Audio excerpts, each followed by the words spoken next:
Chapter 11. Alice clicked compile on her laptop, and the quiet kitchen filled with the hum of her computer's fan as her code came to life. Beside her on the table, the small drone sat poised, its propellers glinting in the late afternoon sun. She had spent most of the week tweaking her program, transforming the drone from a simple flying device into a high-tech crow deterrent. Now, instead of just hovering above her fields, the drone would send live, high-resolution images back to her laptop, which would analyze them in real time. As soon as the laptop detected a crow, it would send a command back to the drone, telling it to fly toward the bird and emit a sharp beeping sound to scare it away. She carried the drone outside, setting it gently on the porch, its tiny camera pointed toward the battered cornfield. The air was still, and a few crows perched on the fence, watching her with unblinking eyes.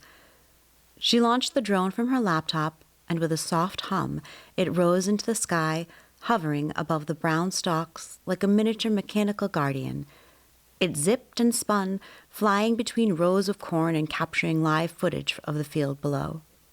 On her laptop, her database began filling with new entries as the system detected movement.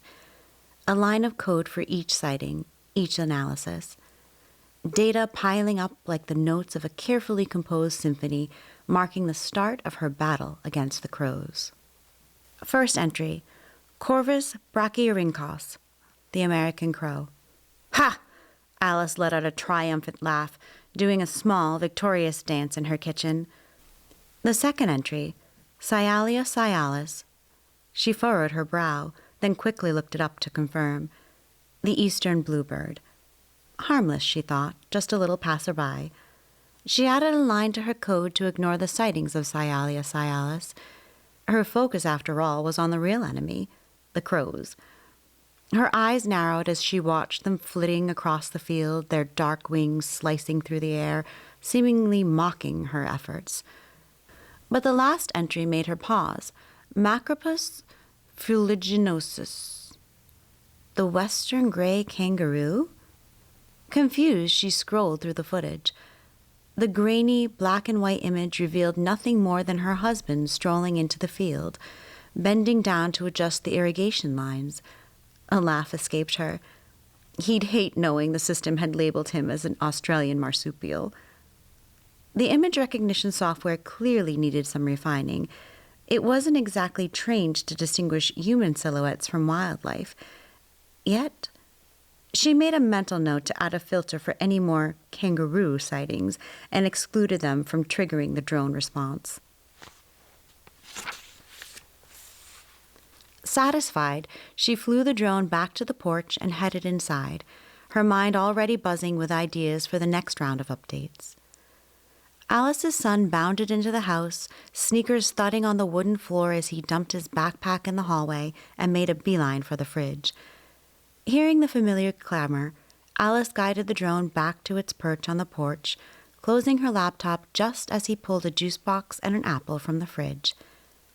"Hey, kiddo, how was your day?" she asked, giving his hair a gentle ruffle as she passed by. He flashed her a lopsided grin, then managed to squirt juice down his shirt while jabbing the straw into the tiny silver hole in the box. They settled into their after-school snack routine, chatting about his day as he munched away, and all the while, Alice's gaze drifted to the drone sitting quietly outside. It had worked, in a way, but the reality was she couldn't sit by the screen every day, piloting it manually and keeping watch. She'd need to set it up to patrol the fields on its own. A system with a flight path, something that would circle the crops, scan for movement, and buzz those damn crows whenever they dared to land. She glanced out the window at the struggling cornfield one last time, her mind already churning through the next steps for automating her flying scarecrow. The chewed-down stalks may have beaten her for now, but she was ready to fight back. After all, she'd handled tougher challenges like cranky servers, impossible deadlines, and Silicon Valley engineers with far more ambition than actual know-how. Surely a few crows didn't stand a chance.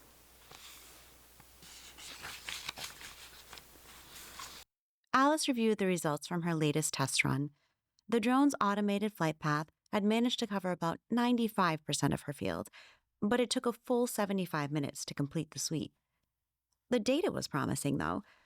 The system had identified around 65 creatures in that single pass, over 20 persistent crows. Only 2 kangaroos today. She couldn't help but smirk at the names the system had assigned, Steve Irwin and Nicole Kidman. It made her wonder if the language model was matching names to species by nationality.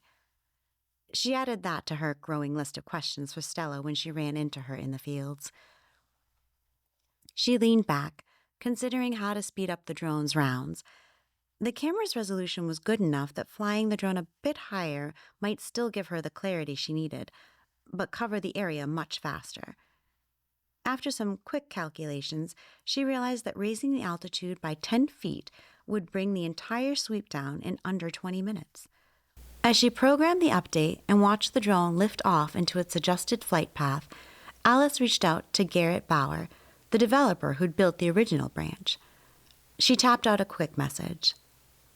"I'm testing adjustments to the flight path and altitude to cover my fields faster, but I could use some advice.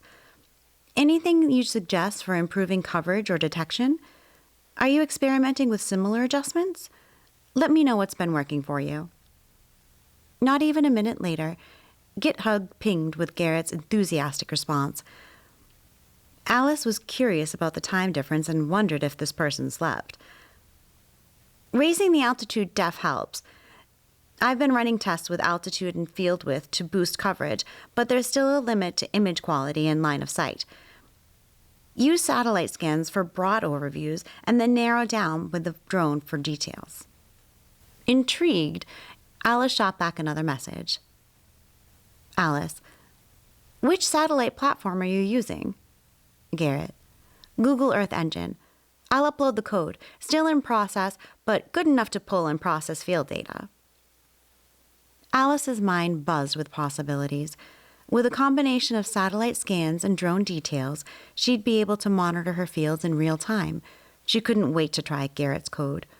Alice set up an automatic merge. This would ensure that every line of code that Garrett added would be added to her code as well. She didn't want to miss any of Garrett's updates. One of the things she had learned working in technology was that you let the experts do what they were experts at. She was certain she was not an expert in drones. She was also certain that the Australian Department of Agriculture had far more resources than she did, and were very unlikely to do anything that would be dangerous or cause a security breach. "Work smarter, not harder," Alice hummed to herself.